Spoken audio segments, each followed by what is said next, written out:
What's up, y'all? Welcome back to my channel. It's your girl Paige here, and today I am going to do, as promised, my tutorial on a cool tone makeup look for my viewers who have cool undertones, which is not me. You guys know I have warm, but I didn't want to leave you out, so I did make a well thought out and pretty easy cool tone tutorial for you guys too, so stay tuned. Before we even get started, go ahead and click that subscribe button.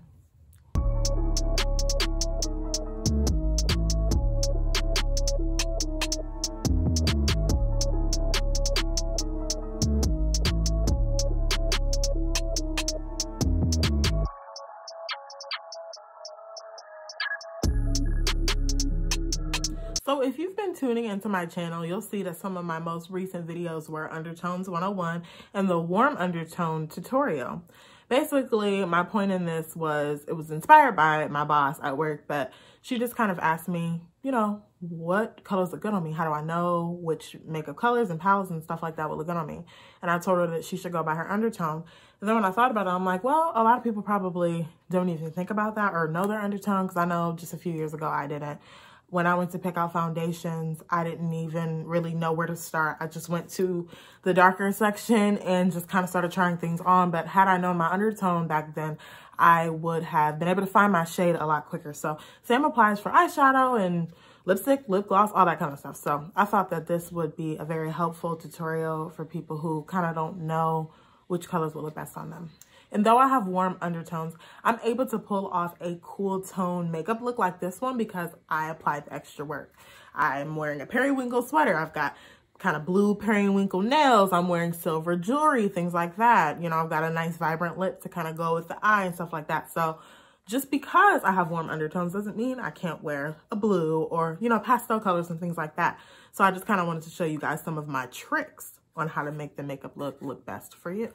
So picking a palette for this look was a little bit difficult because most of my palettes are for warm undertones because that's what I have. So, needless to say, I do have, you know, of course, other colors that are not warm, but it was hard for me to find like 100% cool tone palette because I wouldn't buy that because that's not, you know, what looks best on me. So for today's tutorial, I picked one of my favorite palettes though, even though it's got a lot of kind of risky colors. It is the Anastasia Beverly Hills Amrezy palette. I've used this before in a previous video from the summertime, and shout out to Amrezy because she did repost my picture, okay? But this is a perfect example of a palette because there's lots of vibrant kind of risky colors in this palette. So I thought, oh, this will be easy to use. There are many different colors for, you know, that complement cool undertones, but there's also some warm and kind of more neutral colors in there too. So it's a good palette for everybody. It took me a minute to kind of learn how to use this palette because, again, it doesn't typically have the colors that I would use on a day-to-day basis. But nonetheless, if you open up the palette, you'll kind of see why I say that. There are tons of vibrant, risky colors in there, but there's neutrals too. There's, you know, a few shades of brown. There's a pretty orange. They've got a lot of different finishes in this palette too. There's, you know, pressed kind of glitters and metallics and things like that. And there's also a good amount of mattes. I used about 3 or 4 colors on this look today, very simple. But as you can see, there is quite a bit of vibrant colors. I mean, Barb is pretty cool. I mean, it's a pink, but it's more of a hyper kind of, you know, like a Barbie pink. And Reezy is like very vibrant. I mean, I'd probably never rock a color like that. And then you've got Leo, which is a blue, which is a, you know, pretty cool color. And even Cupcake, which is more of like a lavender. So I'm going to show you guys how to use this palette today for my cool undertones. So today you may notice that I'm wearing colors I typically don't wear. I have on this kind of like periwinkle blue sweater. I have on silver jewelry, silver nose ring, blue nails. And that's just so that I can kind of help correlate my makeup with my outfit since I'm naturally warm tone so that it doesn't look too off. So first we're going to conceal our eyelids, and you can pick whatever concealer you want. I'm just going to use one of mine, and it's just Tarte Shape Tape. I've been using my fingers to blend lately. I like the fact that when I use my fingers for concealer or blush, that it kind of warms the product so that it melts better into my skin, which is why I have been using my fingers lately as opposed to a brush. But whatever you prefer, and of course make sure your fingers are clean. But we're just going to put that all over the eyelid, underneath the brow, even a little bit here. Just make sure that that's applied evenly to your eyelid. Next, you're gonna take the crease brush of your choice. I've been using e.l.f.'s crease brush. It's cheap, it's good quality, and it's the perfect size for my hooded eye. I think it's probably my favorite one so far. But I'm gonna use the shade New Yorker, I guess technically it is. And this is my transition shade. This may not be yours. 1988 may be yours, or OG, or even Wasted, but just get one that's kind of close to your complexion. And if there isn't one that's super close to your complexion, you can kind of use like a warmer type color, one that looks good blending. And for me, this one is perfect. Want to make sure we get it in the crease and a little bit above if you have hooded eyes. Next, with a crease brush again, preferably a clean one, I'm going to go and deepen my outer corner. So with a crease brush, I'm going to use the shade 1988. And again, you can kind of pick which one of these darker shades you want to use. You can use 1988, you can use Yugo, or you could even use that black shade if you'd like. I would stay away from black, especially since we're doing a cool tone look, just so that it doesn't look too harsh, which is why I'm using brown as opposed to black. But depending on your complexion, black may work for you.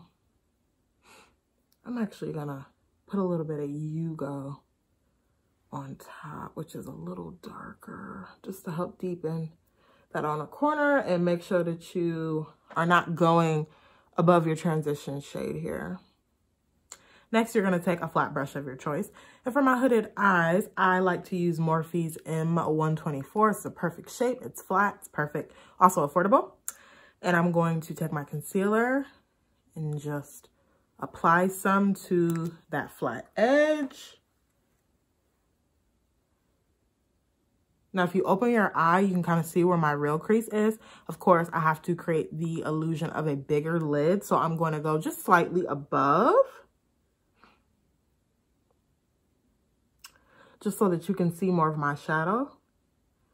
And I like to do half cut creases. Full ones don't really look that great on my eye shape. So that's all I'm doing right there. You want to make sure you apply a good amount, not too much. You can always apply more if you need, but give it about 60 seconds to dry, just so that the concealer gets a little tacky. Next, with a clean flat brush, you are going to take the shade Cupcake, that pretty lavender kind of pressed glitter shade, and put that on your flat brush. And just kind of press it into your eye. With these kind of shades, it takes a little bit more work for them to show up, but they will show up nonetheless. But you're going to have to apply quite a bit of product to get this shade onto your eyelid. So just be patient, but these flat brushes really help to spread the product on the eyelid. Next, we're going to take the crease brush again, and you are going to use it to blend your lid and your outer corner together. So take your transition shade and blend them just so that we don't have that super harsh line there. We want it to kind of flow in naturally, kind of like how that one is. Now, this is optional, but just to add to the cool tone effect, I'm going to take my silver glitter eyeliner and just kind of do like an overarching accent like this eye here. This is BH Cosmetics OMG Glitter in the shade Illuminating, but again, completely optional. Now, y'all know the drill. I'm going to do the rest of my makeup offline, and then I'm going to come back when it's completed to show you the final look. Okay, y'all, this is the final look. I love it. It was really hard for me to kind of pick a Lippie for this look, just because, like I said, I don't have a lot of cool tone makeup anyways. But when in doubt, you can always do a neutral. But today I went big and bold and used Gloss Bomb Cream in the shade Bubble Binge by Fenty Beauty. It's actually one of my favorites. I haven't worn it a whole lot because, again, I don't have a lot that goes with it. But typically the times I've worn it, I've kind of just not had any eyeshadow, you know, just like a bare face, added a nice lip. But I thought it kind of went pretty cool with this look here. So like I've said many times before, y'all, There's a way to rock any look that you desire no matter what undertone you have. I'm warm, but I can say so myself that I'm rocking this cool tone look, okay? Little bit of extra work put in there, you know, more thoughtful in the clothes, colors, jewelry, stuff like that. And I have myself a pretty nice beat. But that's it for today's video, you guys. Thank you so much for watching my video and coming back to my channel. Let me know what you thought of this video in the comments, your favorite part of the look, the palette, the lip, whatever. And also, if you prefer the cool tone or the warm tone. Thanks again for watching. See you next time.